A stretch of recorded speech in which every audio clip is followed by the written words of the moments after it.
नमस्कार, बुलेटिन में स्वागत है आप सभी का। आपके साथ मैं हूं जीनत सिद्दीकी। शुरुआत खबरों की करेंगे। बड़ी खबर कानपुर से आपको बताते हैं। धीरेन्द्र पासवान हत्याकांड में बड़ा खुलासा हुआ है। हत्या में पत्नी और भतीजा ही निकले कातिल। पत्नी रीना का बॉयफ्रेंड जो है वो सगा भतीजा था सतीश। रीना ने सतीश के साथ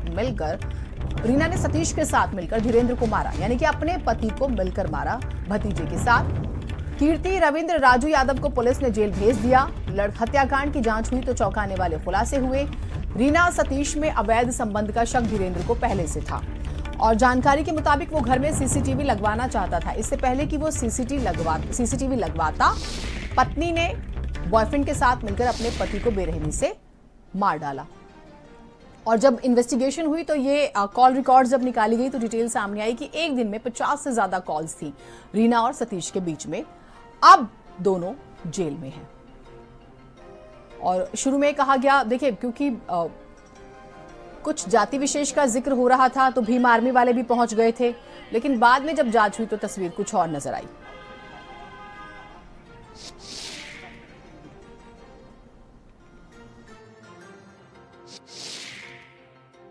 एक धीरेन्द्र नाम के व्यक्ति की जो घर के बाहर सो रहा था उसकी हत्या कर दी गई थी, जिसमें घर परिवारजनों के द्वारा गांव के रहने वाले कुछ लोगों के नाम दिए गए थे और उनकी उससे कुछ रंजिश चल रही थी, इस आधार पर नाम दिए गए थे। नामजदगी के आधार पर पुलिस के द्वारा 2 लोगों की गिरफ्तारी की गई, उनको जेल भेजा गया। मृतक की भतीजे और वाइफ ने योजना बनाई मृतक को मारने की, और जिस रात योजना बनाई उस रात उसको मृतक को खाने में नींद की गोली दे दी गई ताकि घटना करने में आसानी हो।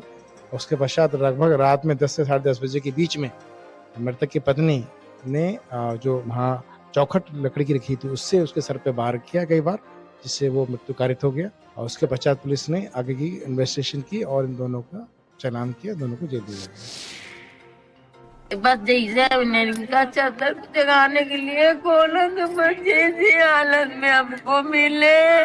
पुलिस को हमने 110-76 पे भी कॉल की थी पहले, शिकायत की आदमी धमकी पे धमकी दे रहा, लेकिन हमको जानकारी ऐसे हुई थी, मतलब 6 बजा होगा, 5, 5:30 या 6 ऐसे होगा। अच्छा, किस चीज से हत्या की गई आपके पति की, कुछ जानकारी है? कुछ नहीं पता।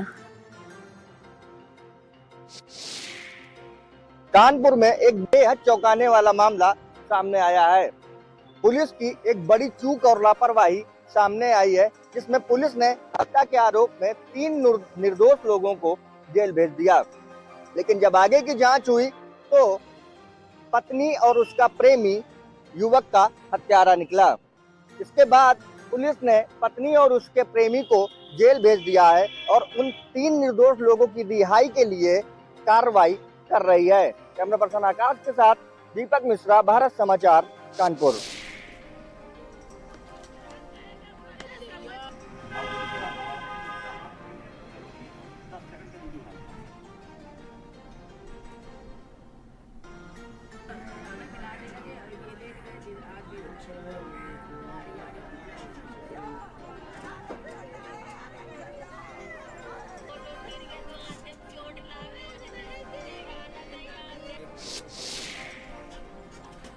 और दीपक हमारे साथ, हमारे सहयोगी जुड़े हुए। दीपक, अब इस मामले में अभी तक क्या हुआ है? और एक चीज जरूर बताइए कि पत्नी एक्सपोज कैसे होती है, क्योंकि यहाँ पर तो बहुत रो रही होती है, बहुत दुखियारी बन के दिखाती है कि पति जो है वो मार दिए गए हैं।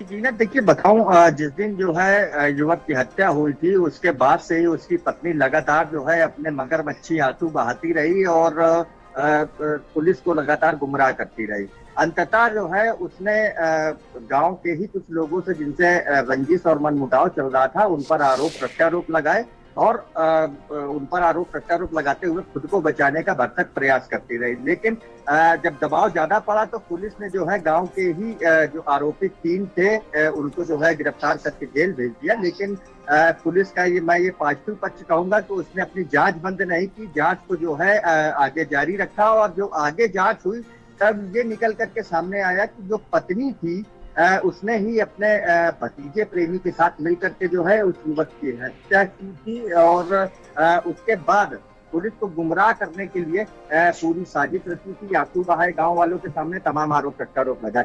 लेकिन उसकी जो है पत्नी का नाम कैसे सामने आया, ये अगर इसकी बात किया जाए तो पुलिस के अकॉर्डिंग जो है, पुलिस ने जब CDR तलाशी और फॉरेंसिक टीम को बुला करके अंदर जांच कराई तो चूंकि पति का शव जो है वो घर के बाहर पड़ा हुआ मिला था, लेकिन जो खून के छींटे और जो धब्बे थे वो घर के अंदर तमाम जो है फॉरेंसिक रिपोर्ट में सामने आए। उसके बाद जब CDR तलाशी गई तो CDR में जो है मृतक की पत्नी रीना है, उसके और उसके भतीजे की कॉल डिटेल में घंटों बातचीत के साथ जो है वो सामने आए। पुलिस का शक गहराया और जब पुलिस ने दोनों को हिरासत में लेकर के कड़ाई से पूछताछ की तो पत्नी ने जो है हत्या की बात कबूल कर ली थी।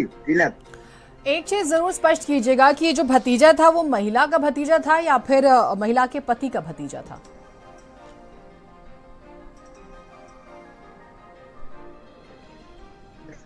जिससे जो है रीना के प्रेम संबंध थे और जिसके चलते जो है इस पूरी साजिश को अंजाम दिया गया, साजिश रच करके जो है हत्या को अंजाम दिया गया। क्योंकि जो मृतक है, मृतक ने एक बार रंगे हाथों दोनों को पकड़ लिया था और उसके बाद से ही जो है सख्ती बरती जा रही थी रीना के ऊपर और घर पे CCTV लगवाने की बातचीत जो है वो की गई थी, जिसके चलते जो है रीना को ये बात नागवार गुजरी और उसने अपने प्रेमी के साथ मिल करके इस पूरी साजिश को रच डाला। और जब घर पर कोई नहीं था तो देर रात जो है उसने जो गेट की चौखट होती है उससे अपने पति पर ताबड़तोड़ वार किए और उसी मौत की नींद। ठीक है, बहुत शुक्रिया आपका जानकारियों के लिए।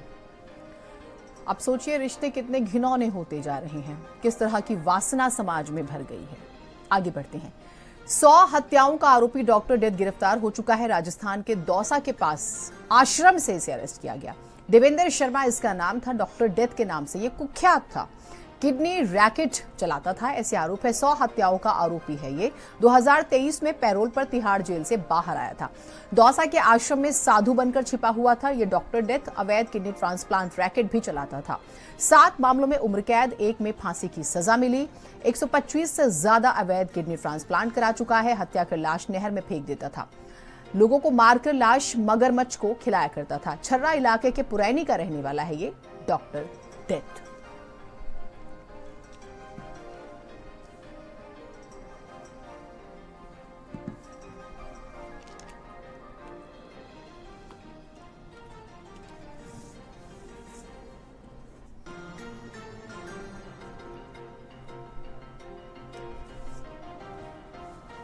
सौ से अधिक हत्याओं के मामले में फरार चल रहे डॉक्टर डेथ को आज पुलिस ने गिरफ्तार कर लिया है।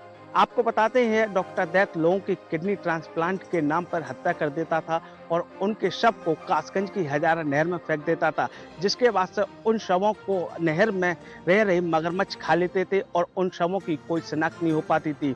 लगातार इसके ऊपर विभिन्न थाना में मुकदमे दर्ज थे और पुलिस को लंबे समय से इसकी तलाश थी, जिसे पुलिस ने आज राजस्थान के दौसा के एक आश्रम से गिरफ्तार किया है।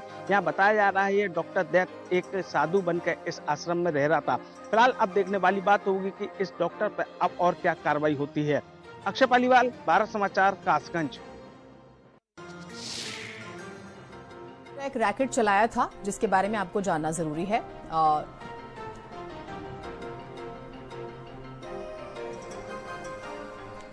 तो 1998 से 2004 के बीच 125 लोगों का अवैध रूप से इसने ट्रांसप्लांट करवाया और किडनी का रैकेट चलाता था ये। 2004 में इसकी गिरफ्तारी के बाद सीरियल किलिंग और किडनी ट्रांसप्लांट रैकेट का खुलासा हुआ था।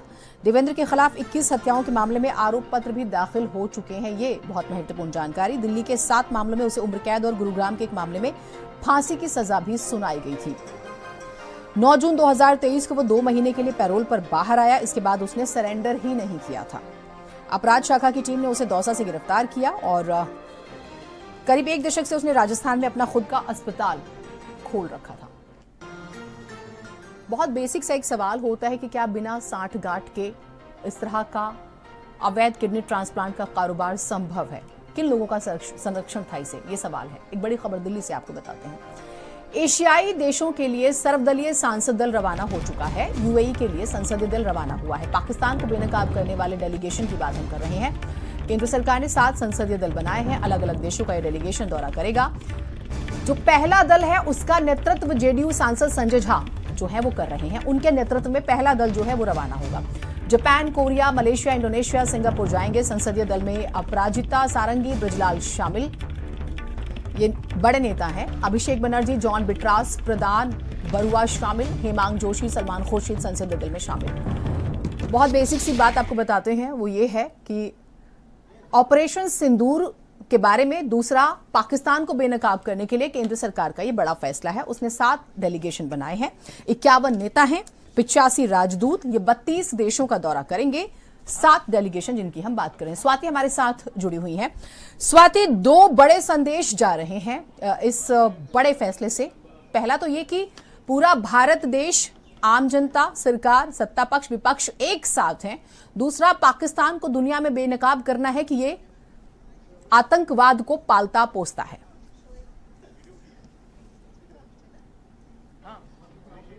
में एक सर्वदलीय प्रतिनिधि मंडल आज दिल्ली एयरपोर्ट से रवाना हो चुका है और इसमें तमाम जो अलग अलग पार्टी के सांसद हैं वो मौजूद है और ऑपरेशन सिंदूर को लेकर पूरी जानकारी अलग अलग देशों का दौरा करके देंगे कि किस तरह से भारत आतंकवाद के खिलाफ है और ऑपरेशन सिंदूर, पहलगाम आतंकी हमले के बाद जिस तरह से ऑपरेशन सिंदूर चलाया गया और आतंकी ठिकानों को ध्वस्त किया गया और ये जो प्रतिनिधि मंडल है वो Japan, Indonesia, Malaysia, Korea, Singapore का दौरा करेगा। इसके अलावा शाम में भी एक टीम रवाना होगी, कल भी एक टीम रवाना होगी और 7 सदस्यीय टीम बनाई गई है जो अलग अलग देशों का दौरा करके ऑपरेशन सिंदूर को लेकर पूरी जानकारी देगी। ठीक रहिए, कुछ और महत्वपूर्ण खबरों पर बात करेंगे स्वाति। और ये एक बड़े मैसेज देने की कोशिश सरकार कर रही है जो जरूरी भी था। छत्तीसगढ़ में सुरक्षा बलों को बड़ी कामयाबी मिली है। छत्तीसगढ़ नारायणपुर में 30 नक्सली ढेर हुए हैं। सुरक्षा बल और नक्सलियों की भीषण मुठभेड़ में एक जवान शहीद हुआ है। नक्सलियों का बड़ा कमांडर वसवराज ढेर हुआ है। 1 करोड़ का इनामी वसवराज ढेर हुआ है। तो छत्तीसगढ़ में क्या नक्सलाइट्स बैक रिटर्न हो चुके हैं, ये एक बहुत इंपॉर्टेंट सवाल है। स्वाति हमारे साथ जुड़ी हुई है। स्वाति, इस पूरे ऑपरेशन के बारे में बताइएगा।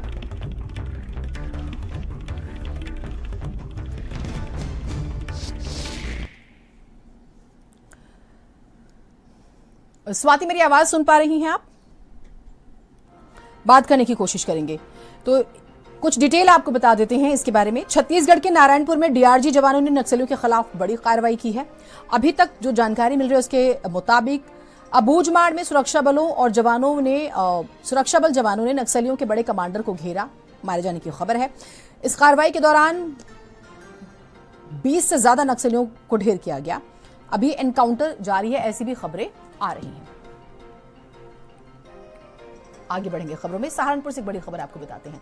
दिन दहाड़े भट्टा मुनीम से 2.5 लाख की लूट। भट्टे पर मुनेश शर्मा मुनीम के पद पर काम करता था। लेबर को पैसे बांटने जाते वक्त बदमाशों ने लूटा। बाइक सवार 3 बदमाश लूट को अंजाम देकर फरार। बड़गांव क्षेत्र में हुई लूट की वारदात। बड़ी खबर।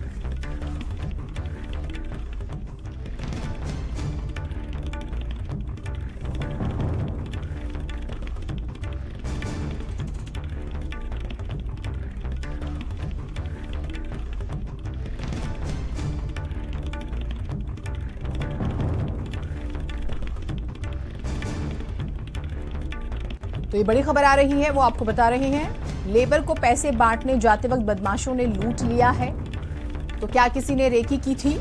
किसे मालूम था कि पैसे हैं? बाइक सवार 3 बदमाश ने लूट को अंजाम दिया और फरार हो गए। बड़गांव क्षेत्र में लूट की बड़ी वारदात हुई है। इस वक्त की बड़ी खबर। सहारनपुर दिन दहाड़े भट्टा मुनीम से 2.5 लाख रुपए की लूट हो गई है। लियाकत हमारे साथ जुड़े हुए हैं। लियाकत, एक बहुत महत्वपूर्ण सवाल कि इस मुनीम के पास पैसे हैं और टाइमिंग कैसे मालूम चलती है? 3 लोग आके लूट लेते हैं, ऐसा लगता है जैसे किसी ने रेकी पहले से की होगी। देखिए जीनत, आपको मैं बताऊं, ये घटना करीब 10 से 10:30 बजे के बीच की है। भट्टा का मुनीम जो है वो मजदूरों के लिए पैसे लेकर जा रहा था थैले में, तो बाइक सवार 3 बदमाश आते हैं, उसकी बाइक के सामने अपनी बाइक लगाते हैं और हथियार निकाल लेते हैं। उसी के दौरान जो उसके पास पैसों से भरा बैग था उसको लेकर वो चले जाते हैं। कुल मिलाकर बात की जाए, जिस तरीके से दिन दहाड़े ये लूट की घटना हुई, अपने आप में पुलिस की जो कार्यशैली है उस पर बड़े सवाल उठते हैं कि दिन दहाड़े किस तरीके से भट्टे के जो मुनीम है उससे लूट कर ली जाती है। जी ठीक, बहुत शुक्रिया आपका जानकारियों के लिए।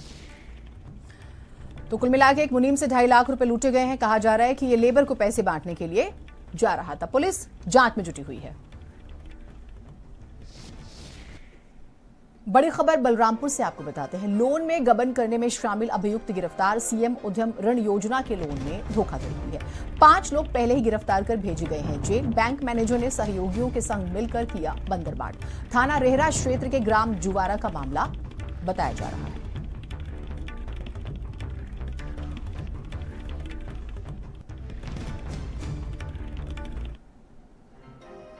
हमीरपुर से बड़ी खबर आपको बता दें। बेतवा नदी में उतराता मिला युवक का शव। पुलिस मौके पर शिनाख्त करने पहुंचती है। 2 दिन पहले कूदा था युवक, ऐसा कहा जा रहा है। सदर कोतवाली इलाके के बेतवा नदी की घटना बताई जा रही है। तो ये कहा जा रहा है कि इस व्यक्ति ने खुद ही सुसाइड अटेम्प्ट किया, ये खुद ही कूद गया था। 2 दिन बाद इसकी बॉडी जो है वो उतराती मिली है। अब 2 दिन पहले किसने देखा और 2 दिन तक वो शांत रहा, ये भी सवाल है। फिलहाल इन्वेस्टिगेट किया जा रहा है।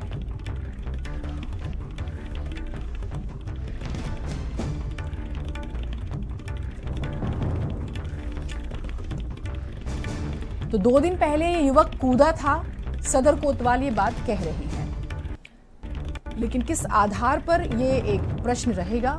इस व्यक्ति की शिनाख्त की जा रही है कि ये कौन था, क्या वहीं का लोकल था या आसपास के किसी डिस्ट्रिक्ट का था।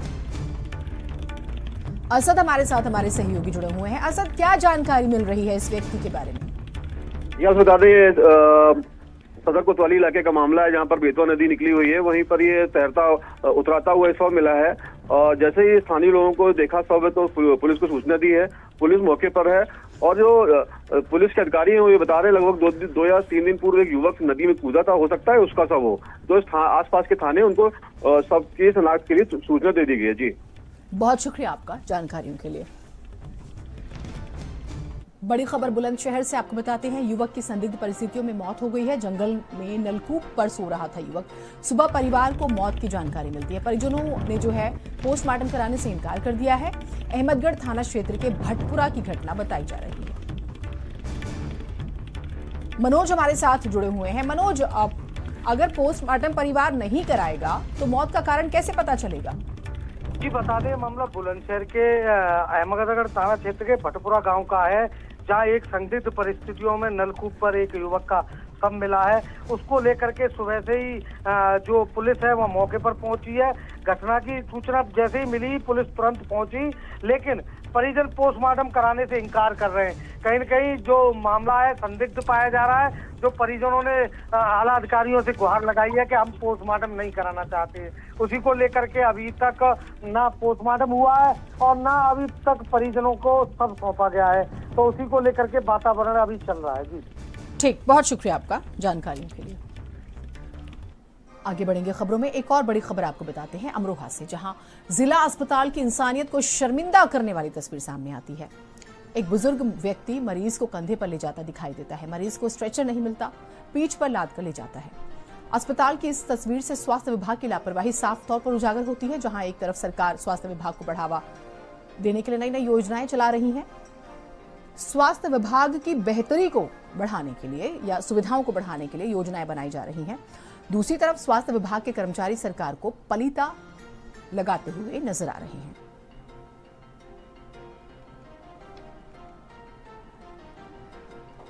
तो ये आप देखिए, तस्वीर आपको दिखा रहे हैं। ऐसा लगता है कि स्वास्थ्य महकमे को दरअसल खुद इलाज की जरूरत है और अगर योजनाएं बनाई जा रही हैं, भारी भरकम बजट दिया जा रहा है विभाग को, तो फिर वो कागज तक क्यों सीमित है।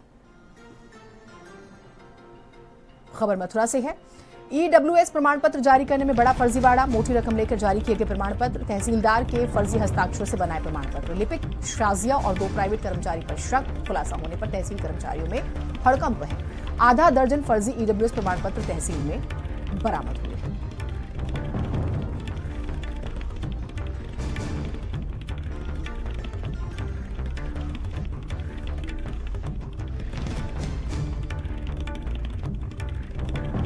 तो सोचिए कितना बड़ा नेक्सस चल रहा था। आधा दर्जन फर्जी ईडब्ल्यूएस प्रमाण पत्र तहसील में बरामद हुए हैं और अभी तो ये सिर्फ बरामद हुए, कितने बनाए गए, कब से बनाए जा रहे हैं, कौन कौन लोग शामिल हैं, ये तो अलग ही सवाल है। और दावा हो रहा है कि ये मोटी रकम लेते थे और उसके बाद ये प्रमाण पत्र जारी किया करते थे। कब से चल रहा था और क्या तहसील में काफी लोग शामिल हैं, सवाल है। बड़ी खबर आपको गाजीपुर से बताते हैं। करंट लगने से बड़ा हादसा हुआ है। 4 लोगों की मौत हो गई है। करंट की चपेट में आकर 4 लोगों की मौत। काशीदास पूजन की तैयारी के दौरान हादसा हुआ। हादसे में सिपाही रविंद्र यादव की भी मौत हुई है। टांडा में तैनात रविंद्र छुट्टी पर आया था घर। 3 अन्य झुलसे लोगों का मऊ में इलाज जारी है। हाई टेंशन लाइन से टकराया बांस, फैला करंट। मरदाह थाना क्षेत्र नरवर गांव की घटना बताई जा रही है।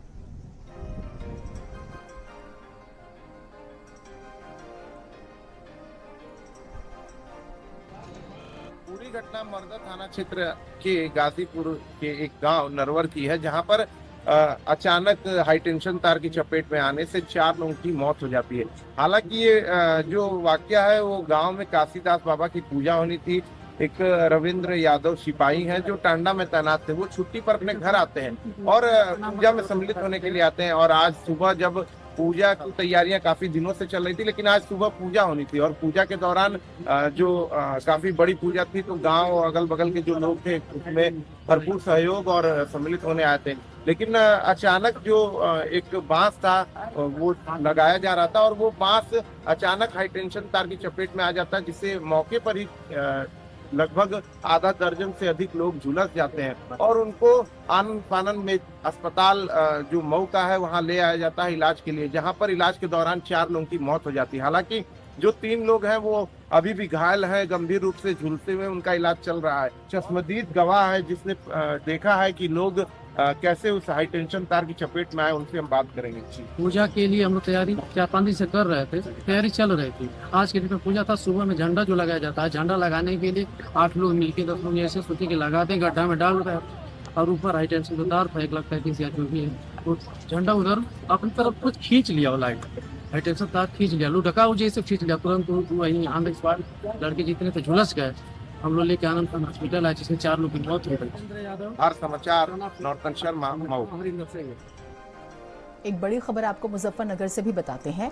दबंग गाड़ी मालिक ने ड्राइवर को जमकर पीटा है। गाली गलौज के साथ मारपीट का वीडियो वायरल है। पहले भी चर्चाओं में रह चुका है। गाड़ी मालिक ड्राइवर को पीटते हुए वीडियो बनवाता है। दबंग विशु तायल का एक और वीडियो वायरल। मुजफ्फरनगर के नई मंडी थाना क्षेत्र का ये मामला बताया जा रहा है।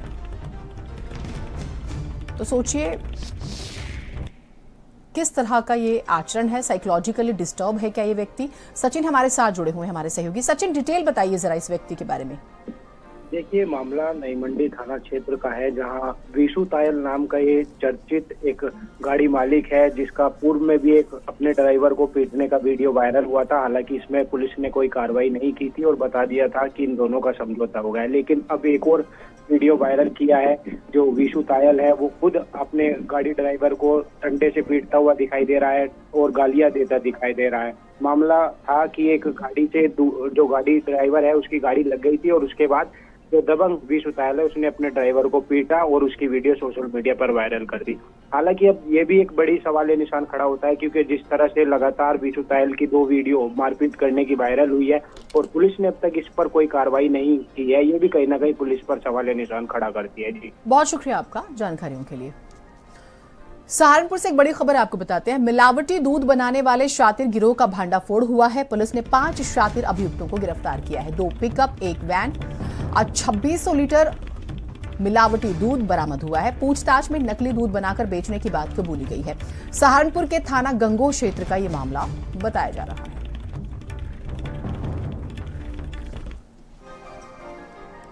बड़ी खबर लखनऊ से आपको बताते हैं। यूपी के मदरसों में आधुनिक शिक्षा अनिवार्य है। दीनी तालीम के साथ आधुनिक शिक्षा अनिवार्य की गई है। अरबी, उर्दू के साथ हिंदी, अंग्रेजी भी अनिवार्य होगी। मदरसों में एनसीईआरटी, एससीईआरटी पढ़ाएंगे। दानिश आजाद कहते हैं सामान्य स्कूलों की तरह ही होगी मदरसों में पढ़ाई।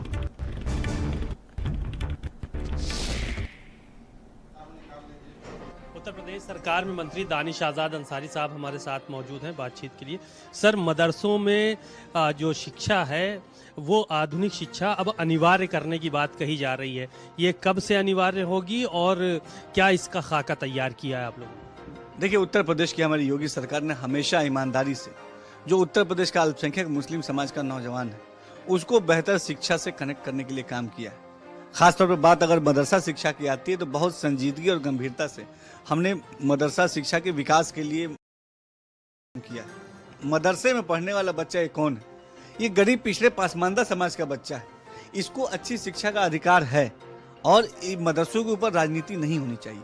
हमने जो नई माननीय मुख्यमंत्री जी के दिशा निर्देशन में जो हम नए दिशा में आगे बढ़ रहे हैं, उसमें सबसे अहम बात यह है कि जो दीनी तालीम मदरसों में पढ़ाई जाती है वो दीनी तालीम में कहीं कोई छेड़छाड़ नहीं होगी। वो एज इट इज़ जो दीनी तालीम पहले दी जाती थी वही आज भी दी जाएगी, वही कल भी दी जाएगी।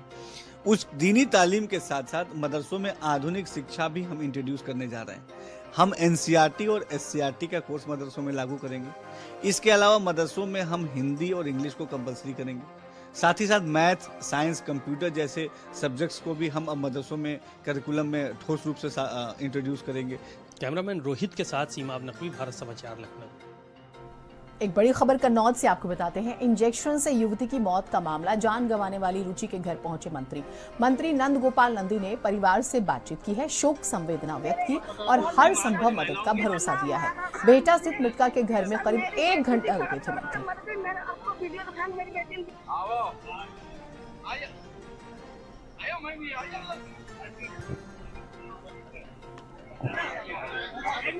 तो देखिए, ये एक अच्छा जेस्चर भी है किसी बड़े नेता का, किसी बड़े प्रतिनिधि की बात करें हम, जनप्रतिनिधि रिप्रेजेंटेटिव की, कि वो आम जनता के बीच में पहुंचते हैं, उसके दुख में शामिल होते हैं। युवती की मौत हो गई थी, आरोप लगा कि इंजेक्शन जो है वो गलत लगा दिया गया था।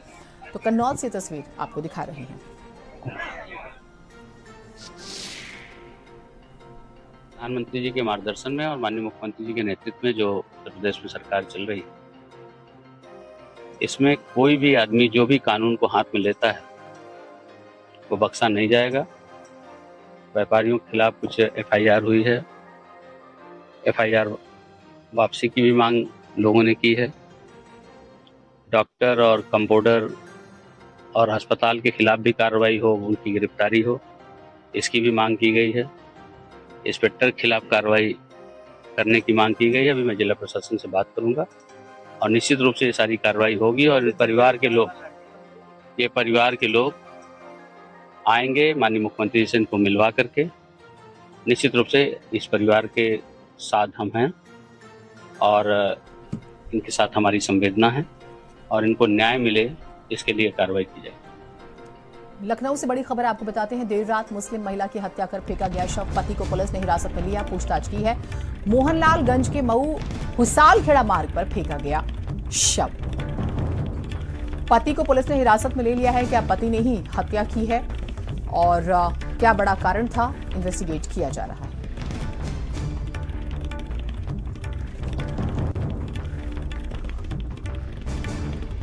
आगे बढ़ेंगे खबरों में। कानपुर से खबर आ रही है। परचून दुकान संचालक की गोली मारकर हत्या, सीने में अंधाधुंध गोली मारी गई, मौत की घाट उतार दिया गया। दुकान के बाहर ही लेटा था संचालक देव नारायण, मौके पर ही मौत हो गई। हत्या से इलाके में दहशत है। चौबेपुर के गोगूमऊ गांव की ये सनसनीखेज वारदात सामने आई है। सोचिए, इतनी हिम्मत है कि दिन दहाड़े फायरिंग की जा रही है और मार दिया जा रहा है। लेटे थे घर पे अंदर थे, हम खेत पर गए थे। वहाँ पे वही 10:40 बजे, 10:30 बजे किसी ने गोली मार। क्या करते थे भाई आपके? भैया दुकान पे अकेले बैठते थे। दुकान, क्या लगता है किसी से कोई दुश्मनी है, किसी से कोई लड़ाई झगड़ा कभी कुछ हुआ हो? लड़ाई झगड़ा किसी से जल्दी होगा नहीं, करते हैं हम लोग। एक बड़ी खबर आपको ग्रेटर नोएडा से बताते हैं। मॉर्निंग वॉक पर गए दंपति को वाहन ने टक्कर मार दी, जिसमें पति की मौके पर ही मौत हो जाती है। पत्नी गंभीर रूप से जख्मी है। अज्ञात गाड़ी चालक टक्कर मारकर फरार हो गया। थाना रबुपुरा क्षेत्र के ग्राम निरौली की घटना बताई जा रही है। तो दो पति पत्नी मॉर्निंग वॉक पर निकले थे, लेकिन हादसे का शिकार हो जाते हैं। और कई बार सुबह सुबह आप देखते हैं लोग सड़क किनारे वॉक कर रहे होते हैं। ज्यादातर मेट्रो सिटीज की तस्वीर होती है और मॉर्निंग के समय ही कुछ लोग बहुत ही ज्यादा रफ रैश ड्राइविंग करते हैं। बेहद ही दुर्भाग्यपूर्ण। हालांकि ये अपने आप में प्रश्न है कि ये लोग वॉक क्या सड़क पर कर रहे थे या सड़क के किनारे। लखनऊ से खबर आपको बताते हैं। युवक की चप्पल से पिटाई का वीडियो वायरल हो रहा है। बाइक पर बैठी युवती युवक को चप्पल से पीटती है। युवती पीछे से चप्पलों से युवक को पीटती हुई नजर आ रही है। 19 मई का बताया जा रहा है वायरल वीडियो। खुर्रमनगर मार्ग का बताया जा रहा है ये वायरल वीडियो। तो सोचिए, ये किसी ने पीछे से वीडियो शूट किया, लेकिन वो ताबड़तोड़ चप्पल बरसा रही है। हालांकि जो ड्राइव कर रहा है लड़का, वो बिल्कुल डिस्टर्ब नहीं होता इस चीज़ से, बिकॉज वो ऑलरेडी देखिए ड्राइव कर रहा है। लेकिन विवाद क्या रहा, इन्वेस्टिगेशन का पार्ट।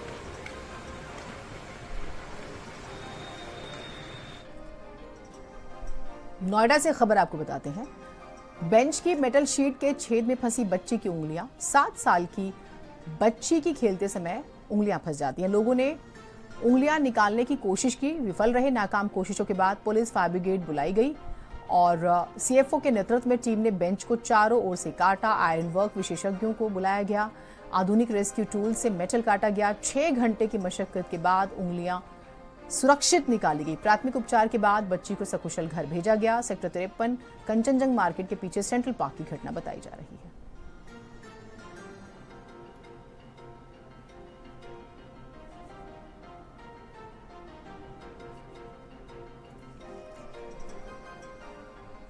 तो बच्चे कितने शरारती होते हैं, इसलिए मोस्टली कुछ ऐसे स्पेसिफिक पार्ट्स होते हैं, इवन इलेक्ट्रिक प्लग के जो सेक्शंस होते हैं उसे भी कई बार इसी वजह से टेप लगा के रखा जाता है, लॉक करके रखा जाता है, क्योंकि बच्चे जो हैं वो छेड़खानी ज़रूर करते हैं। ये बहुत ही ज़्यादा अलर्ट करने वाली खबर है।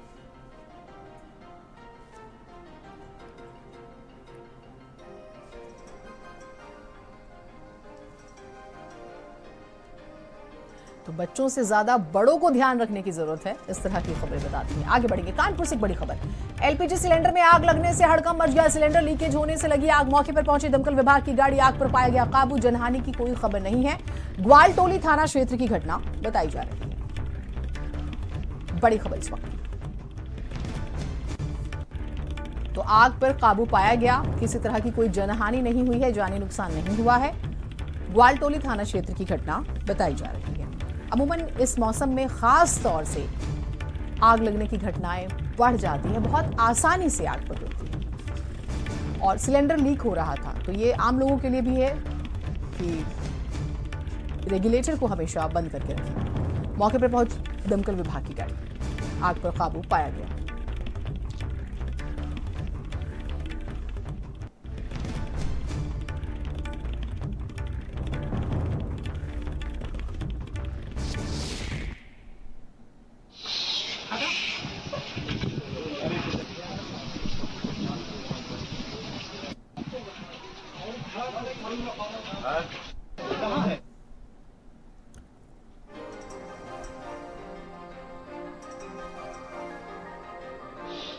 बिजनौर से बड़ी खबर आपको बताते हैं। कार ने खड़ी ट्रैक्टर ट्रॉली में टक्कर मारी है। कार में सवार एक की मौत, दूसरा जख्मी। हादसे के बाद कार भी क्षतिग्रस्त हो गई। थाना कोतवाली शहर क्षेत्र की घटना बताई जा रही है। तो कार में सवार एक की मौत, दूसरा जख्मी हो गया है। बड़ी खबर इस वक्त की, कार जो है वो भी क्षतिग्रस्त हो गई।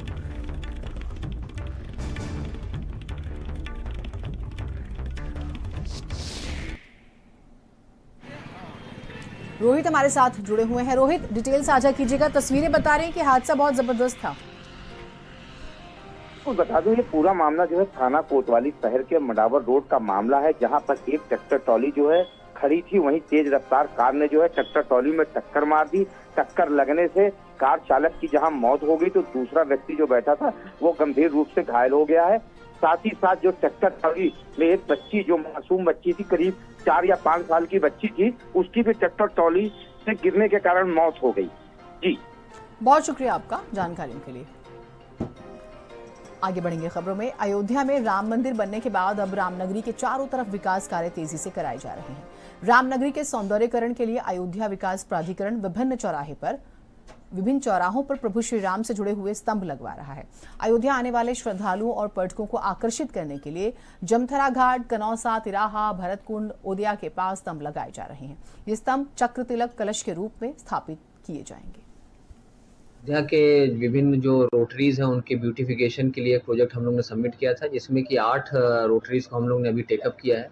इसमें जमथरा, उदया, कनौसा, तिराहा, भरतकुंड, एयरपोर्ट मार्ग आदि सम्मिलित हैं और इनका ब्यूटिफिकेशन का कार्य किया जा रहा है। साथ ही साथ वहाँ पे जो विभिन्न धार्मिक चिन्ह हैं उनका भी स्थापना, उनके स्कल्पचर की स्थापना की जा रही है, जिसमें चक्र है, तिलक है, आपका कलश है, आदि की स्थापना की जा रही है। आगे बढ़ेंगे खबरों में। लखीमपुर खीरी से खबर आ रही है। पिकअप के नीचे घिसटती रही बाइक, कई किलोमीटर तक घिसटती रही है बाइक। एक्सीडेंट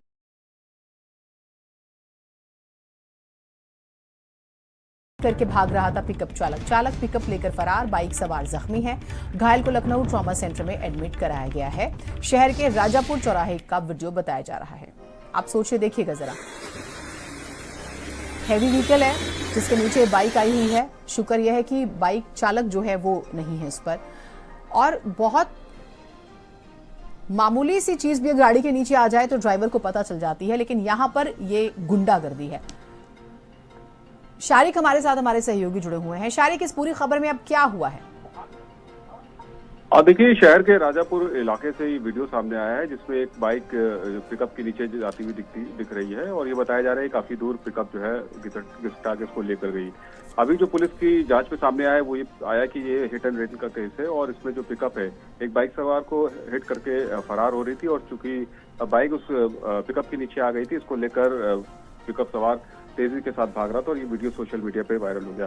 फिलहाल इस ड्राइवर को हिरासत में लेकर आगे की पूछताछ की जा रही है, और जो इसमें बाइक सवार था वो गंभीर रूप से घायल हुआ है, जिसे लखनऊ में भर्ती कराया गया है। बहुत शुक्रिया आपका जानकारियों के लिए। चित्रकूट से बड़ी खबर आपको बताते हैं। खनन माफिया, भूमाफिया, एमपी जायसवाल पर एक्शन नहीं। एमपी जायसवाल की माइन साइट धंसने से 3 मजदूर दबे थे। घटना के 28 दिन बाद भी पट्टा निरस्त नहीं किया गया। सुरक्षा नियमों को दरकिनार करके काम कर रहा था माफिया। माइनिंग साइट पर बिना बेंच बनाकर काम करा रहा था। अवैध ब्लास्टिंग से भरतकूप के गोंडा के लोग परेशान हैं। तो सुरक्षा नियमों को दरकिनार करके देखिए कैसे मनमानी की खदान मालिक द्वारा की गई है कि रात में काम करने का और उसमें बेंचेज वगैरह न बनाने का, इस संबंध में उसको नोटिस भी जारी की गई। नोटिस जारी करने के बाद उसके खिलाफ जो है हम लोग जो नियम संगत कार्रवाई है वो कर रहे हैं, प्रचलित है, और जल्दी जो है इसमें कार्रवाई। सोनभद्र से बड़ी खबर आपको बताते हैं। फूड पॉइजनिंग का शिकार हुए दर्जनों ग्रामीण बारात में खाना खाकर बीमार हो गए। स्वास्थ्य विभाग की टीम ने लोगों का उपचार किया। एक व्यक्ति को जिला अस्पताल में भर्ती भी कराया गया। 6 बीमार लोगों को चतरा सीएचसी में भर्ती कराया गया। एक की मौत की सूचना भी आ रही है। डीएम ने मौत की पुष्टि अभी नहीं की है। चतरा ब्लॉक के मठवा गांव का मामला बताया जा रहा है। मनोज हमारे साथ जुड़े हुए हैं। मनोज, क्या शादी का खाना पुराना था या गर्मी की वजह से ऐसा हुआ? क्या कारण निकल के आए हैं? जी, बता दें कि ये पूरा मामला चतरा ब्लॉक के मखावा गांव का बताया जा रहा है, जहां पर एक दर्जन से ज्यादा लोग फूड पॉइजन के शिकार हो गए हैं। जब गांव में ग्रामीणों का कहना है कि यहाँ पे कुछ लोग बीमार हुए जिनको उल्टी दस्त हो रही थी, तो लोगों का कहना है कि यह डायरिया का प्रकोप है। लेकिन जब वहाँ पे स्वास्थ्य विभाग की टीम जब वहाँ मौके पे पहुंची है तो मौके पे टीम ने जांच भी किया है। उसके बाद उन्होंने रिपोर्ट डीएम को भेजी है। डीएम ने इसकी पुष्टि भी करते हुए कहा कि वो फूड पॉइजन की वजह से हुआ है, क्योंकि वहाँ पे मंगलवार की रात में जो है वो बारात आई हुई थी। तो बारात में जो खाना वाना खाएंगे बाद से ये सिलसिला जारी हो गया। तो स्वास्थ्य विभाग की टीम वहाँ गई है मौके पे और उसको निरीक्षण भी किया है। तो उन्होंने डीएम को ये रिपोर्ट भेजी है कि जो है वो फूड पॉइजन की वजह से ये बीमार हुआ है। इसलिए एक को तो चतरा ब्लॉक में ही जो सीएचसी है वहाँ पे भर्ती किया गया है। बाकी अन्य लोगों को जिला अस्पताल के लिए भेजा गया है। तो जहाँ तक ये मौत की पुष्टि की बात आ रही है, तो जब ग्रामीणों का कहना है कि वहाँ पे एक लोग की मौत हुई है, जिलाधिकारी अभी जो है इसकी पुष्टि नहीं करते हैं कि वो मौत हुई है कि नहीं हुई है। नहीं, लेकिन अब अगर लोग कह रहे हैं तो ये थोड़ा सा स्पष्ट करना पड़ेगा। क्या जिलाधिकारी किसी दबाव में है? क्योंकि अब बॉडी तो छुपा नहीं सकते ना। जी बता दें कि जो अभी स्वास्थ्य विभाग की टीम में जो सीएमओ साहब वहाँ मौके पे गए हुए हैं, तो उन्होंने जो भी अभी निरीक्षण किया, निरीक्षण के बाद उन्होंने ये रिपोर्ट डीएम को उस समय दिया था। तो उसमें मौत की उन्होंने सूचना दी थी, जिसकी वजह से डीएम ने इसकी पुष्टि नहीं की है। जी ठीक, ये भी एक जिम्मेदार पोस्ट पर होने की वजह से भी होता है। तो अभी सब ठीक है, सब डिस्चार्ज कर दिए गए हैं या अभी कुछ क्रिटिकल हैं? अभी जो है वो अस्पताल में कुछ लोगों के इलाज चल रहा है, लेकिन कुछ लोगों को जो है वो डिस्चार्ज कर दिया गया है। बाकी वहाँ पे स्वास्थ्य टीम लगी हुई है और उनको मरीजों को देख रही है। ठीक, बहुत शुक्रिया आपका जानकारियों के लिए। चतरा ब्लॉक के मठावा गांव में इस तरीके की सूचना मिली है। हमने सुबह मुख्य चिकित्सा अधिकारी को गांव का दौरा करने के लिए भेजा है। उनके द्वारा बताया गया है कि यहाँ पर ये लोग कल किसी विवाह समारोह में गए थे और वहाँ खाना खाने के बाद ये चीजें हुई हैं, और उनमें से एक को जिला अस्पताल में और 6 लोगों को चतरा सामुदायिक चिकित्सालय में भर्ती किया गया है और जो लोग गांव पे हैं उनका इलाज किया जा रहा है। स्वास्थ्य विभाग की टीम वहां मौजूद है। खबर वाराणसी से आ रही है। संकट मोचन महंत के घर गहने चोरी का मामला। कमिश्नरेट पुलिस ने मामले में किया खुलासा। देर रात पुलिस बदमाशों के बीच हुई थी मुठभेड़। जवाबी कार्रवाई में 3 बदमाश हुए थे घायल। मंदिर और घर के पूर्व नौकरों ने की थी चोरी। 1 महीने पहले से चल रही थी चोरी की प्लानिंग। सभी आभूषण बरामद। कीमत 1.5 करोड़ अनुमानित है। कुल 6 अभियुक्तों को पुलिस ने गिरफ्तार किया है। एक अभियुक्त की तलाश में पुलिस जुटी हुई है। लंका थाना क्षेत्र के महंत के आवास की घटना बताई जा रही है। रामनगर में देहात एरिया में पहुंची, जहां पे 6 अभियुक्त जिन्होंने इस चोरी को अंजाम दिया था, वो जो चोरी का सामान था उसको आपस में बंटवारा को लेकर के बैठक कर रहे थे। उसी में पुलिस की मुठभेड़ हुई है इन लोगों के साथ। इन्होंने पुलिस पे फायरिंग की थी। जवाबी फायरिंग में 3 लोगों को गोली लगी है और 3 अन्य लोगों ने आत्मसमर्पण किया है। 391 आभूषण जो FIR में दिए गए थे वो पूर्णतः बरामद कर लिए गए हैं। और विनीत हमारे साथ जुड़े हुए हैं। विनीत, कैसे खुलासा हुआ? बिल्कुल, देखिए ये पूरा मामला लंका थाना क्षेत्र के संकट मोचन महंत के आवास का था, जहां पर रविवार के दिन महंत आवास से जो है आभूषणों की चोरी की गई थी। 3 लाख रुपए कैश भी जो लॉकर था उसमें से चोरी किया गया था। इस पूरे मामले में पुलिस ने आज खुलासा किया है, जिसमें ये सामने आया है कि जो महंत आवास पे जो नौकर थे, उनके पूर्व नौकर थे, उन्हीं के द्वारा इस पूरे घटना की प्लानिंग की गई थी। लगभग 1 महीने से चोरी की प्लानिंग चल रही थी, जिसके बाद संडे को महंत जी घर पे नहीं थे। उसी समय इस घटना को अंजाम दिया गया। कुल 7 अभियुक्त जो थे वो मिलकर के इस घटना को अंजाम दिए थे। हालांकि इस पूरे मामले में पुलिस ने खुलासा किया है, जिसमें 6 अभियुक्त गिरफ्तार किए गए हैं। और बहुत शुक्रिया आपका जानकारी के लिए। तो नौकरों को रखे, लेकिन प्रॉपर इन्वेस्टिगेशन के बाद। कन्नौज से खबर है। इंजेक्शन से युवती की मौत के मामले का हम जिक्र करेंगे। अस्पताल संचालक वैभव दुबे गिरफ्तार। कंपाउंडर उत्कर्ष को भी गिरफ्तार किया गया।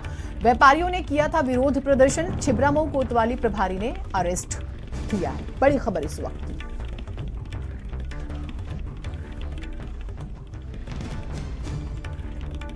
अंकित हमारे साथ जुड़े हुए हैं। अंकित, पूरी खबर बताइएगा।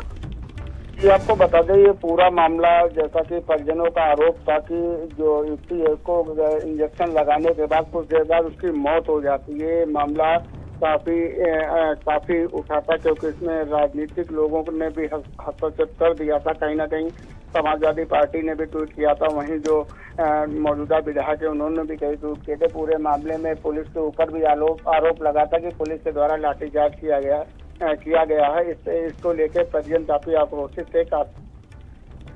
लेकिन सबसे बड़ा जो मामला जो आरोपी अस्पताल संचालक है और जो साथ में उसका साथी कंपाउंडर है, जिसके ऊपर आरोप था इंजेक्शन लगाने का, वो पुलिस को चकमा देके फरार चल रहा था। लेकिन जो कोतवाली प्रभारी छिबरामऊ है, उन्होंने अपने मुखबिर को सूचना के चलते जो ये दोनों आरोपी है इनको गिरफ्तार कर लिया है। आगे की कार्रवाई पुलिस कर रही है। इनको न्यायालय पेश किया जाएगा। जी, बहुत शुक्रिया आपका जानकारियों के लिए।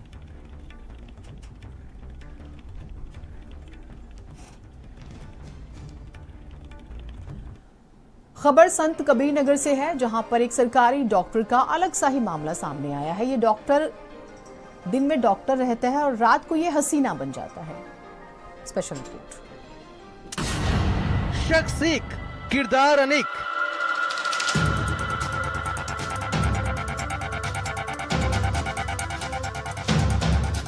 मिली एक ऐसे इंसान से जो जी रहा है कई किरदार। ऐसा मानना हमारा नहीं, खुद इनकी पत्नी का है। ये है संत कबीर नगर जिले में तैनात एक सरकारी डॉक्टर जो जी रहे हैं 2 किरदार। दिन में डॉक्टर तो वहीं शाम को कमरे में हसीना बन जाते हैं। अब ये डॉक्टर सोशल मीडिया पर बेहद वायरल हो रहे हैं। CSC में तैनात ये डॉक्टर अपने घर पर हसीना बनकर रहते थे। साथ ही अपने घर पर दूसरे लड़कों को बुलाकर अश्लील वीडियो बनाकर इंटरनेट पर अपलोड किया करते थे। ऐसा कहना हमारा नहीं, बल्कि इनकी पत्नी का है। 10 दिन पहले मुझे इंटरनेट पे इनकी कुछ ब्लू फिल्म मिली, जिसमें ये एक लड़के को ले आए, उसके साथ लड़कियों वाले कपड़े पहने और उसके बाद उसके साथ सारी जो अश्लील हरकतें होती हैं ब्लू फिल्म में वो सब इन्होंने की। और वो सारी चीज़ें इन्होंने अपलोड किए इंटरनेट पे पेड पे। मतलब अगर आप वो देखना चाहते हैं तो उसको रिचार्ज करिए, पहले कुछ अलग अलग अमाउंट 300 400 ऐसे करके उसको आप रिचार्ज करेंगे तभी वो वीडियो खुलेगी। इस तरह से करके इन्होंने अपलोड किया। पत्नी की तहरीर पर पुलिस ने डॉक्टर के खिलाफ मुकदमा दर्ज कर लिया है। पुलिस ने डॉक्टर की मौजूदगी में कमरे में ताला खोलकर जांच पड़ताल के बाद आवास को सील कर दिया है। सूचना के आधार पर थाना कोतवाली खलीलाबाद में सुसंगत धारा में अभियोग पंजीकृत कर लिया गया है तथा विवेचना की जा रही है। मौके पर शांति व्यवस्था कायम है तथा आगे के साक्ष्य संकलन की कार्रवाई की जा रही है। जो भी साक्ष्य प्रकाश में आएंगे तदनुसार विवेचना आगे की जाएगी। फिलहाल भारत समाचार इस वायरल फोटो और वीडियो की पुष्टि नहीं करता है, लेकिन लोगों का दावा है कि ये सभी वीडियो इन डॉक्टर के ही बताए जा रहे हैं। हमारी आपसे अपील है कि आप भी सावधान रहें, सतर्क रहें, क्योंकि कोई ऐसा डॉक्टर आपके आसपास भी हो सकता है। स्पेशल डेस्क, भारत समाचार। अलीगढ़ से खबर आपको बताते हैं। चलती प्राइवेट बस जो है वो आग का गोला बन जाती है। 60 यात्रियों ने कूदकर जान बचाई है। पुलिस और फायर ब्रिगेड की गाड़ी पहुंची, यात्रियों का सभी सामान जल गया। चालक परिचालक मौके से फरार है। थाना सासनी गेट के मथुरा बाईपास हाईवे की घटना बताई जा रही है।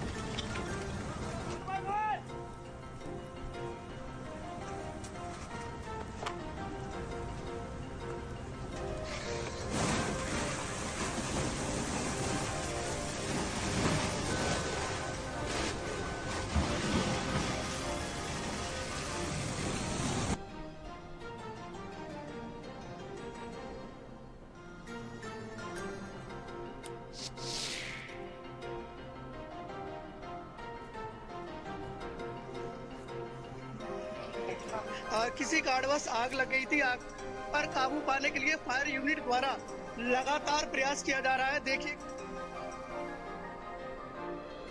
तो आग की तस्वीरें आप देख सकते हैं। बिल्हौर से हरियाणा के पानीपत जा रही एक प्राइवेट बस में अलीगढ़ के थाना सासनी गेट इलाके के मथुरा हाईवे पर आग लग गई। मैं इस समय मौजूद हूँ उस बस के पास। आप देख सकते हैं ये वही बस है जो बिल्हौर से पानीपत के लिए जा रही थी। बताया जा रहा है कि इसका जो गियर बॉक्स था वो खराब था और उसके बावजूद ड्राइवर लगातार गाड़ी को आगे दौड़ाता हुआ चला जा रहा था। उसी की वजह से जो गियर बॉक्स था उसके अंदर चिंगारी उठी और पूरी गाड़ी में आग लग गई। बताया जा रहा है कि 60 सवारी इस गाड़ी के अंदर बैठी हुई थी। चीख पुकार मची और शीशा तोड़कर सवारियों ने अपने आप को बाहर निकालने का प्रयास किया और अपने आप को सुरक्षित किया। लेकिन बड़ा सवाल ये उठता है कि आखिर आरटीओ विभाग से सर्टिफिकेट मिलने के बाद गाड़ियों को रोड पर चलाया जाना चाहिए, लेकिन यह गाड़ी पूरी तरह से कंडम दिखाई दे रही है और इस कंडम वाहन को सही होने का सर्टिफिकेट आरटीओ विभाग के द्वारा दिया गया होगा, उसके बाद ही यह गाड़ी रोड पर दौड़ रही थी। आज सुंदर सिंह, भारत समाचार, अलीगढ़।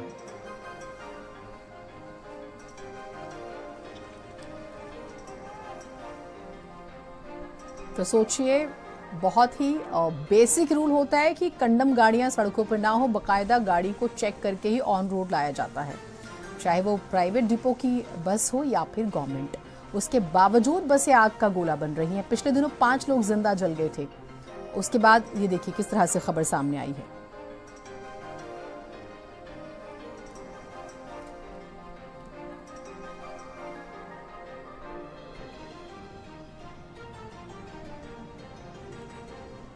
पुलिस और फायर ब्रिगेड की गाड़ियां कैसे मशक्कत करती हैं वो भी हम आपको दिखा रहे हैं।